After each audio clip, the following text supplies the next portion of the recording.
I just don't understand why, when you have a majority in the House, you can't introduce legislation that would designate the so-called Donetsk People's Republic and the Luhansk People's Republic as terrorist organizations.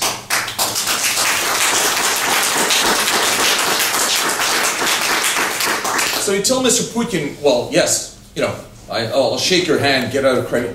Do something concrete. It could have been done. It could have been done. Russia has sent these Grad systems that basically annihilate hectares of land. And what does the West do? Bulletproof vests? Night vision goggles?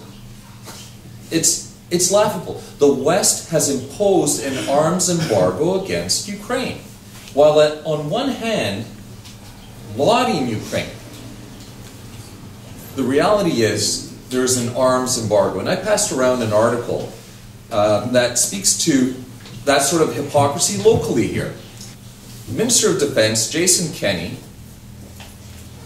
requested an inventory of surplus Canadian equipment that would match the list of equipment that was requested by the Ukrainian government. Defensive equipment. Several months later, you receive a ministerial order to destroy that equipment that's on that list. Well, obviously, someone internally wasn't happy, and that's how the journalist ended up with the list. Light armored vehicles. In no way can that be imagined to be an offensive piece of equipment.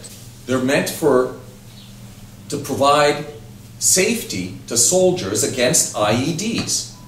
When that article appeared in the Ottawa Citizen, the next morning, as many of you, we get glued to the internet reading what's happening in Ukraine. The next morning, 5 Ukrainian soldiers died when their Jeep hit a mine.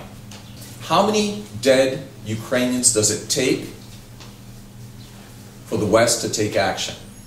And whether it was Prime Minister Brian Mulroney or Prime Minister Paul Martin, they didn't wait on the US president. They showed Canadian leadership. And in this case, I'm waiting to see Canadian leadership. I'm not waiting for Jason Kenney to say, well, we have to wait on the Americans. Well, he's saying we're going to have to wait on a decision from President Obama. And in this particular case, President Obama has not shown leadership.